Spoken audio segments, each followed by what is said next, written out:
5 sur 7 matin, on s'intéresse à ces mesures sociales fixées par le président de la République à travers la prise des décrets d'application de la loi numéro 2017-06 du 29 septembre 2017 portant protection et promotion des droits des personnes handicapées en République du Bénin. C'est ensemble ou en somme une batterie de mesures qui visent leur plein épanouissement, bien évidemment.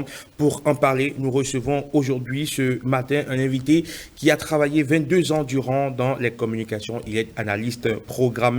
Il est le directeur général d'une structure de la place aujourd'hui. Il est haut conseiller au Conseil économique et social 6e mandature, président fondateur de la Fédération béninoise de gymnastique, président de la zone 2 Afrique également de cette discipline-là, deuxième vice-président de l'Union africaine de gymnastique et membre de la commission qui s'occupe du développement de la gymnastique dans le monde au niveau de la Fédération internationale de gymnastique. C'est donc une grosse pointure que nous recevons pour vous ce matin. Léonide Isidore Baguidi est notre invité. Bonjour et bienvenue, M. Baguidi. Bonjour. Comment allez-vous? Je vais très bien, merci. C'est un plaisir de vous recevoir sur la matinale 5 sur 7 matin de la télévision nationale. Oui, le plaisir est à moi.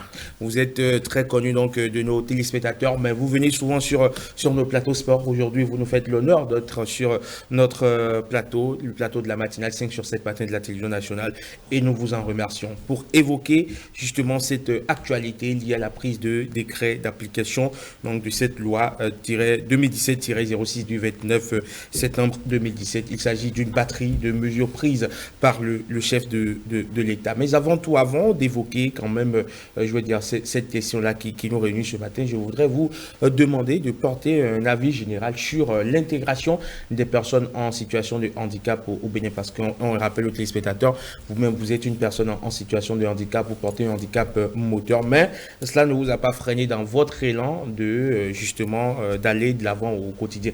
Quel regard portez-vous en général sur la situation des personnes handicapées au Bénin? Merci beaucoup.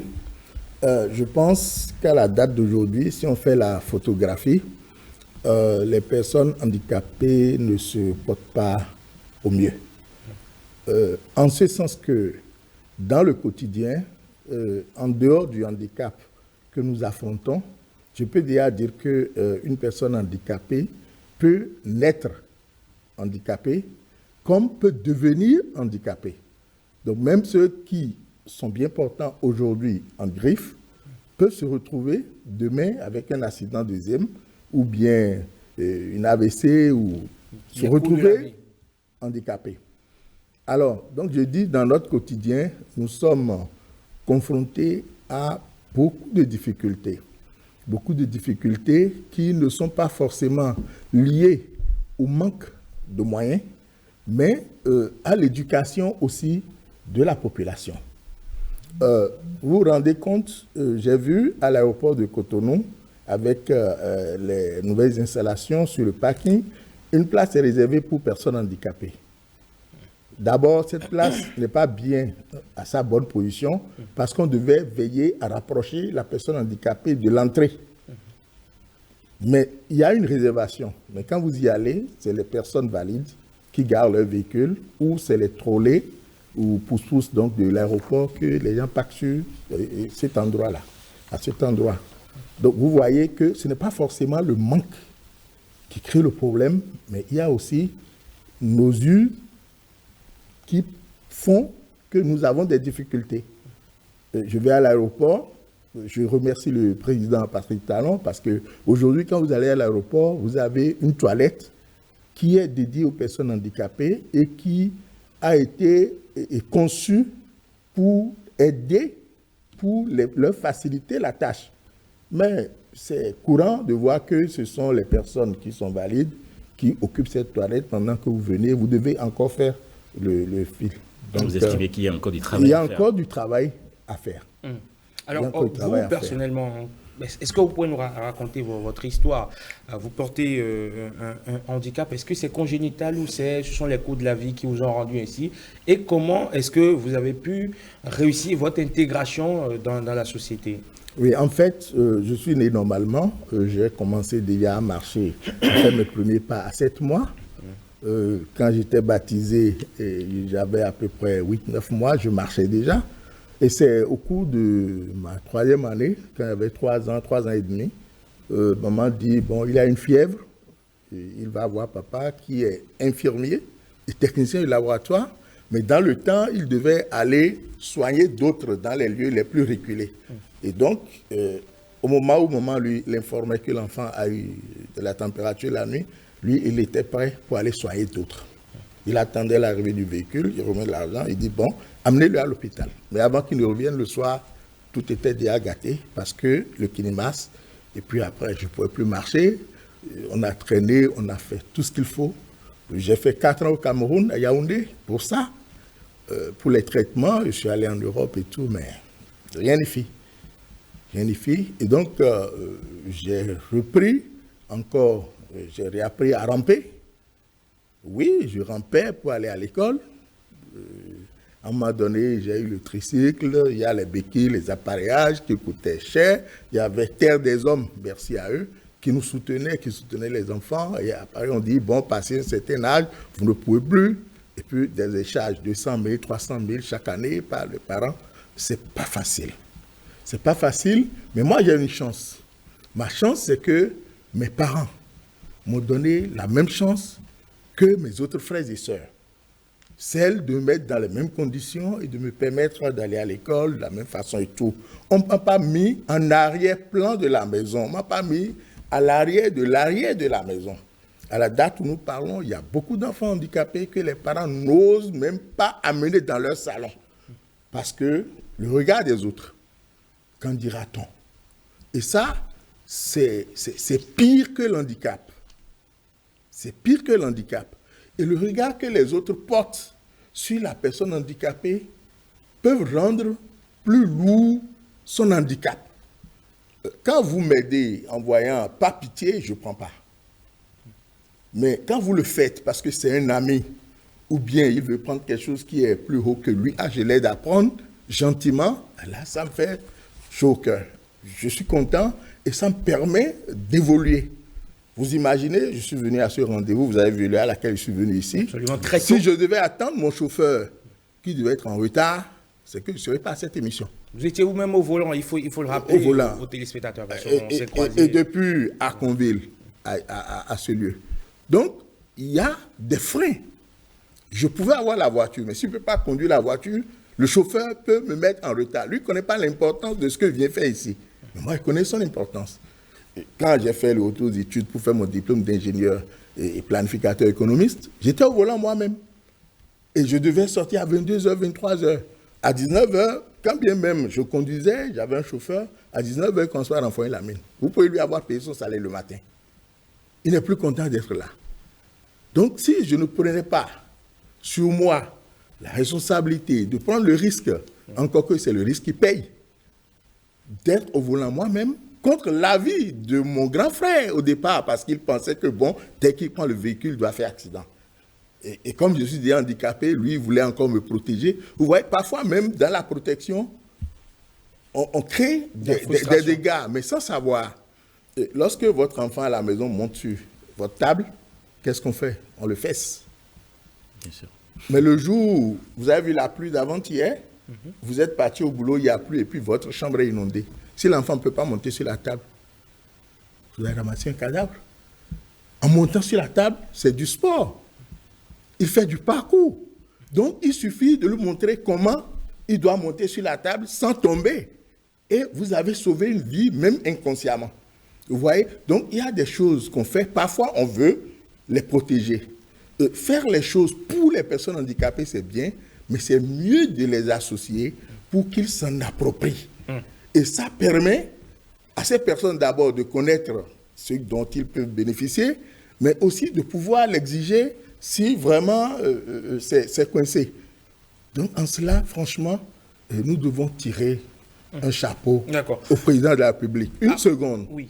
Vous me voyez prendre des béquilles de l'entrée du campus pour aller jusqu'à l'ENAM avec le lot de sable qu'il y avait sur le chemin, faire le va-et-vient, revenir au resto à midi avec la foule, aller en sciences économiques, 1500 personnes pour une classe d'une salle de 400 personnes, me battre et être là où je suis aujourd'hui. Ça n'a pas été facile. Absolument. Et l'anticipation permet de rattraper un peu ces Alors, et ce regard des autres dont vous parlez, comment est-ce que vous avez pu le défier, l'apprivoiser, ce regard des autres, et en faire, je vais dire, un ascenseur pour votre montée? Oui, le cadre familial l'a favorisé. En ce sens que déjà, enfant, moi j'ai vu ma maman aller au champ. Elle avait une grande ferme. Et donc, je l'ai vu se débattre. Donc, on ne m'apprend pas à me débattre. C'est dans mon milieu naturel. Avec mon tricycle, je peux aller la rencontrer et la décharger un peu derrière le tricycle et amener quelques tubercules de manioc à la maison pour lui faciliter la tâche. J'ai vu qu'on ne me favorise pas particulièrement par rapport à ce que je peux faire. Mais ce que je ne peux pas faire, c'est comme les béquilles qui me permettent de me mettre debout. Quand on met comme ça, ça marche. Et les oncles et tout, comme je travaillais à l'école, très tôt, ont appris à me motiver. Hein, parce qu'il a été premier. Ah, toi, tu viens en vacances chez moi, l'autre discute. Et puis, on me discute pratiquement.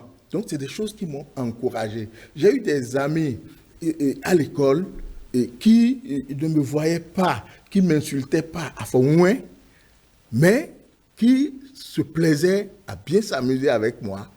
Et tout ça, ça a permis... Ça vous a fortifié. Ça m'a fortifié. Et ensuite, c'est que moi, je suis quelqu'un de très déterminé, et c'est ça que les personnes handicapées doivent cultiver.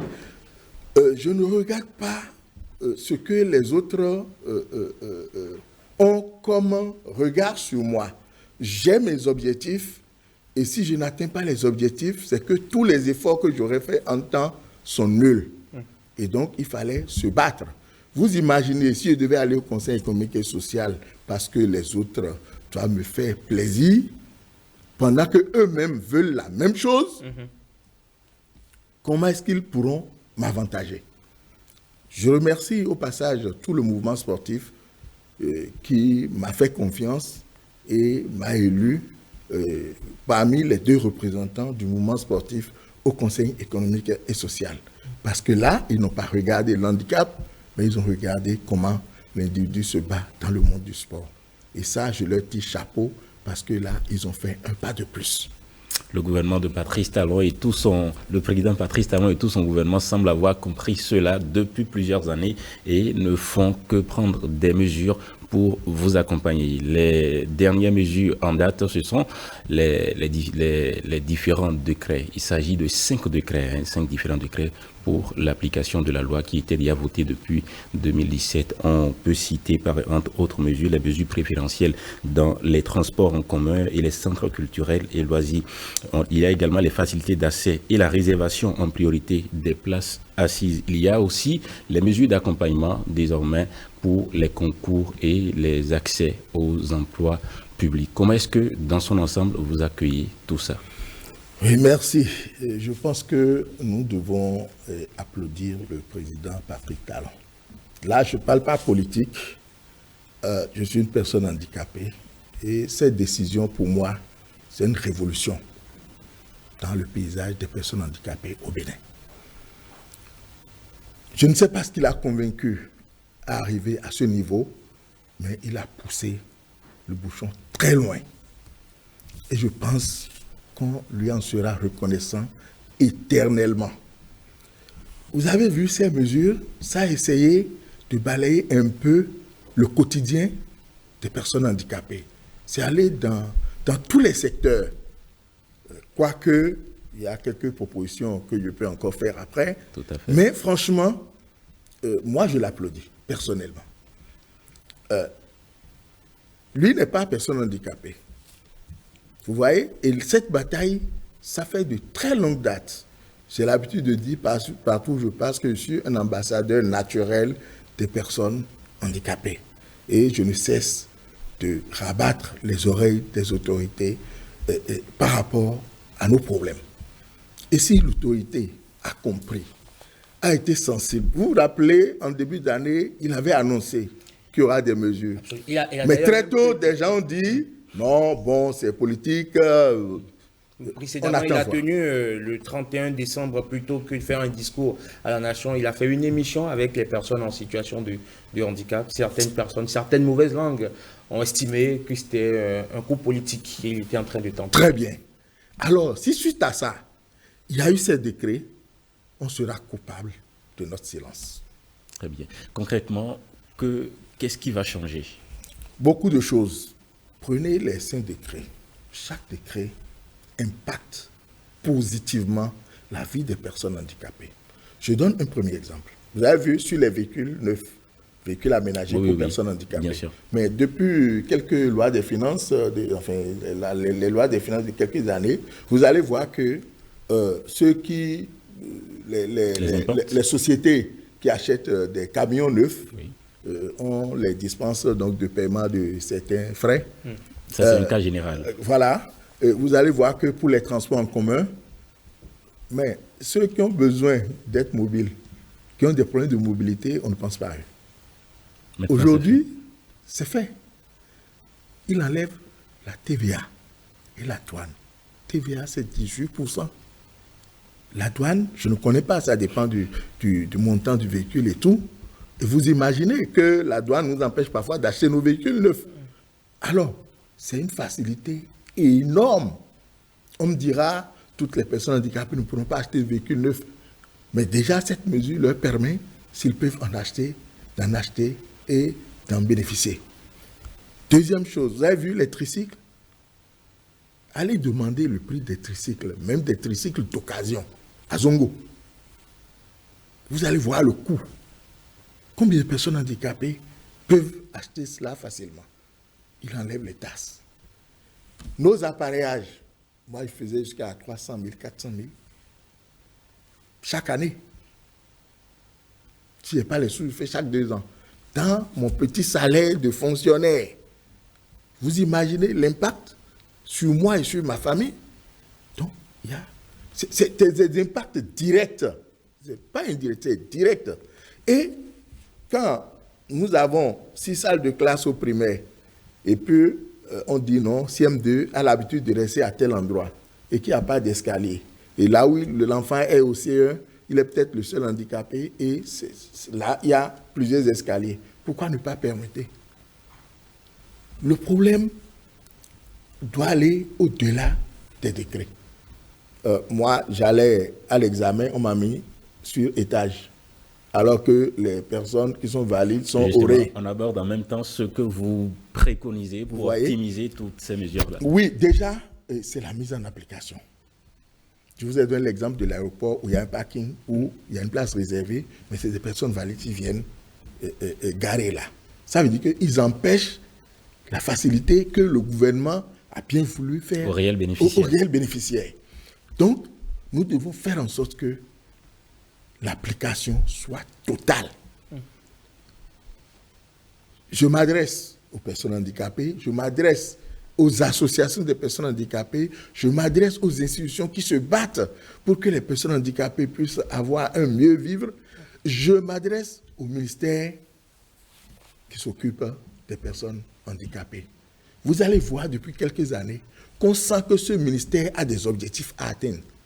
Moi, j'avais toujours fustigé le fait qu'après on dit ministère des Affaires sociales, ministère des Affaires sociales et du Travail, ministère des Affaires sociales, et on combine. La famille. Ça dit qu'on ne sait pas. Ça n'a pas de contenu. Pendant le même mandat, on change. Et on ne change pas en évolution. On recule. Quand c'est comme ça, il n'y a rien à tirer. Vous pensez que c'était un petit pan greffé à un ministère? Voilà. Et puis bon, une direction qui est isolée et tout.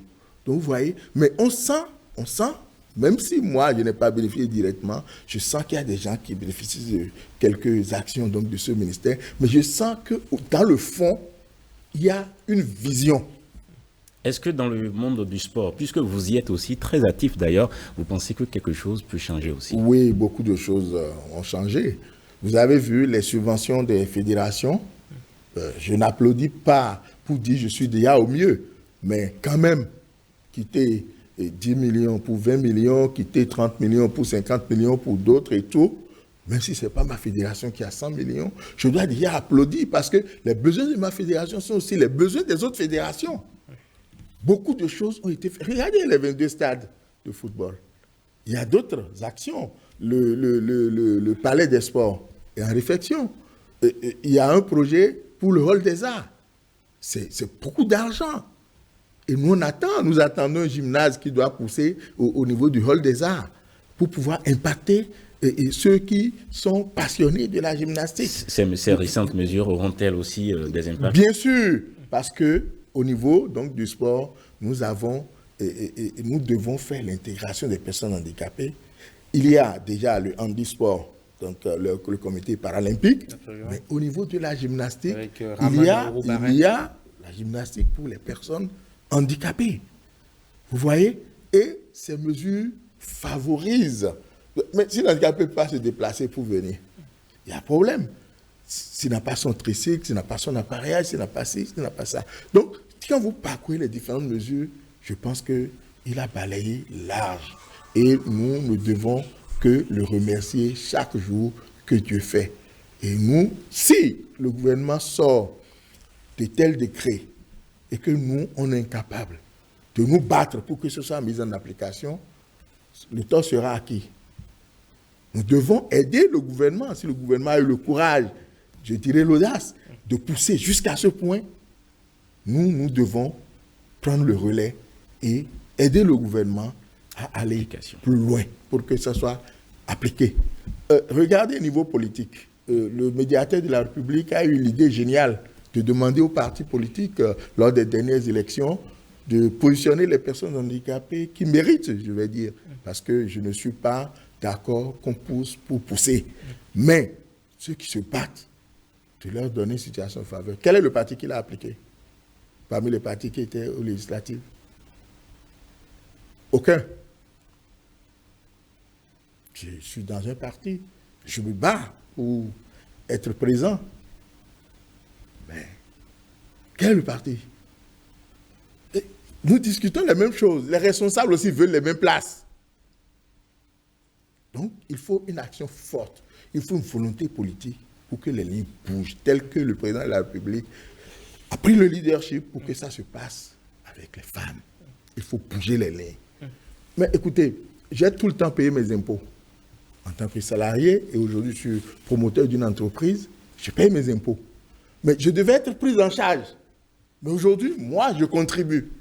Est-ce que ce n'est pas mieux d'amener des citoyens dans des conditions de mieux-être et qui peuvent aussi contribuer? Mais quand je suis handicapé au niveau des jambes, est-ce que ma tête est handicapée aussi? Ça tourne à 1000 à l'heure dedans. Ça tourne à 1000 à l'heure. Moi, ma capacité d'anticipation, vous ne l'avez pas, parce que moi, je l'ai apprise en situation. Vous voyez? Aujourd'hui, la capacité d'adaptation. Voilà, nous avons des personnes handicapées. Aujourd'hui, il y a le traitement par les cellules souches. Je connais une clinique qui est en Inde et qui fait ce travail-là. Je suis dans un groupe où je suis tous ceux qui partent de l'Afrique pour aller faire ce traitement. Mais nous avons beaucoup d'enfants autistes et autres qui peuvent récupérer 50%, 70% ou 100% de leur capacité et être valides. Plus tôt on y va, plus vite on récupère et le taux de réussite est fort. Mais aujourd'hui, dans notre pays, on fait les évacuations. Mais pour ces enfants, il n'y a rien. Je pense qu'on doit tenter 1, 2, 3 enfants pour voir le résultat. Le ministère de la Santé est interpellé.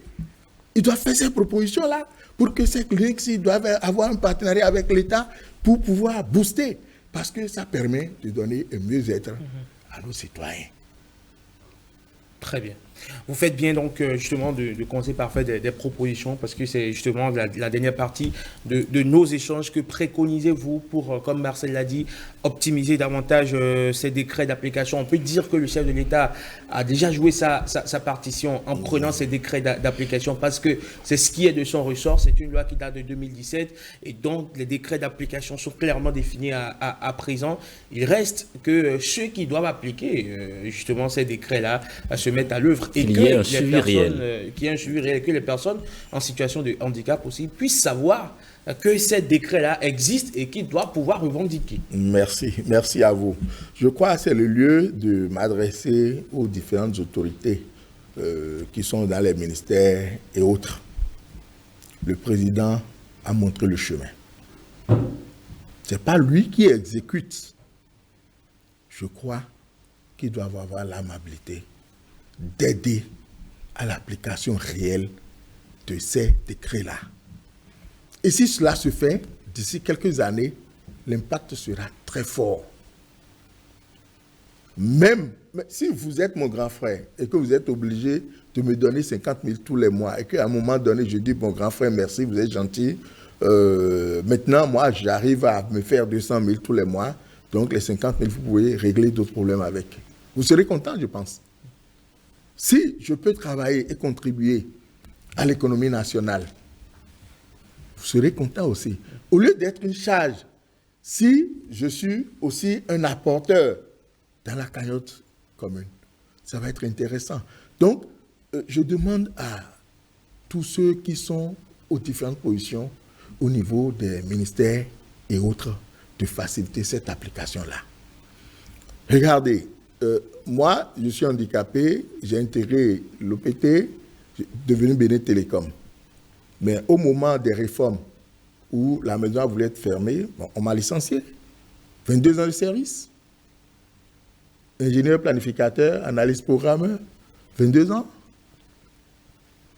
J'avais 49 ans dans le temps. Quel concours vous voulez que je passe? Mais personne ne s'est soucié des cas sociaux. C'est sous le gouvernement Talon que ça s'est passé. Peut-être le président n'est pas informé. Mais ceux qui sont chargés d'appliquer, s'ils ne peuvent pas faire, ils peuvent dire, ah, président, il y a tel cas, il y a tel cas, il y a tel cas, comment je fais? Vous voyez un peu l'exemple que je donne, c'est mon cas, c'est vérifiable. J'ai intégré le Conseil économique et social le 22 juillet 2019. Le président nous a installés. Et le 22 août, j'ai eu la lettre de licenciement. Sans un plan social. Sans aucun autre accompagnement. Comment? L'handicapé, on veut le promouvoir et en même temps on fait ça. Ça veut dire quoi? Dans les directions, dans les ministères, dans les entreprises, il y a des casses tous les jours. Il y a des casses tous les jours. Les décrets, c'est très bien. Le président a fait ce qu'il doit faire, mais nous devons nous battre, vous et moi. Parce que vous jouez déjà votre partition, déjà par cette émission. Moi, je ne m'attendais pas à être reçu. Mais ça a été comme un droit pour venir ici. Et ça m'a fait plaisir.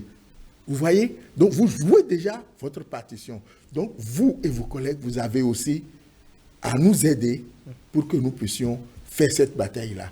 C'est au bénéfice de tous, de toute la nation. Mais quand j'ai été élu président de la Fédération béninoise de gymnastique, des gens ont dit comment un handicapé peut être président d'une fédération qui plus est fédération de gymnastique. Mais comment la Fédération internationale a identifié que parmi les 2 Africains qui doivent être dans la commission qui se charge du développement de la gymnastique dans le monde, que moi je dois être dedans. Problème de mentalité. On ne regarde pas mon handicap, on regarde ce que j'apporte. Au contraire, chez les autres, on facilite tout. Quand moi je voyage beaucoup, presque tous les mois. Quand je voyage, ce n'est qu'à l'aéroport de Cotonou que j'ai des problèmes. Je prends un billet, on met dessus, il doit être assisté et tout. Et c'est ce que vous avez inscrit ici, que les autres suivent dans tous les autres pays. Je ne modifie pas ma date de retour. Et vous ne m'attendez pas. Vous ne savez pas que je reviens. Vous voyez qu'on peut sortir un décret et avoir... Alors que le président s'est battu pour qu'il y ait un véhicule aménagé pour pouvoir monter les personnes handicapées à bord de l'avion. Mais si celui qui doit prendre le relais ne m'attend pas, donc c'est quand l'avion vient qu'on commence à dire « Ah, vous pouvez marcher? Est-ce que vous pouvez... » Quand même. Est-ce que ça, on a besoin d'argent? Le président a déjà acheté le véhicule. C'est déjà à l'aéroport. Il y a un conducteur qui a été formé. Le véhicule a été garé presque 2 ans pour formation de conducteur. Ça veut dire que même déjà là, la volonté du président est en train d'être piétinée. Maintenant, c'est là. Vous avez envoyé. Les autres ont suivi. Mais au retour, vous-même, qui m'avez envoyé là-bas, vous ne savez plus que je reviens. Vous voyez, il y a de petits décalages qui font qu'on peut toujours se sentir très bien frustré. On va espérer qu'avec ces décrets d'application, justement, les personnes en situation de handicap puissent trouver un meilleur confort dans la vie quotidienne et qu'ils aient des lendemains qui chantent. Merci beaucoup à vous, Monsieur Isidore Léonide Baguidi. Vous êtes donc conseiller au Conseil économique et social. Vous siégez donc au Conseil économique et social. Vous êtes entrepreneur, analyste, programmeur, président de la Fédération béninoise de gymnastique. Merci d'être passé sur 5 sur 7 matin. Merci à vous, merci. Au plaisir. Et un clin d'œil aux collègues du Conseil économique et social et en l'occurrence au président, où je passe quand même des années vraiment merveilleuses. Qui vous soutiennent sans doute. Qui me soutiennent et qui ne regardent pas mon handicap. Et on travaille entre collègues sans discrimination. On espère et on souhaite que cela soit ainsi sur toute la ligne. Merci beaucoup. Merci et à très bientôt. Merci. 5 sur 7 matin, il est l'heure à présent de recevoir Jean-Claude James pour le premier grand format de l'actualité sur la télévision nationale. Coup de pause, le temps de l'installer.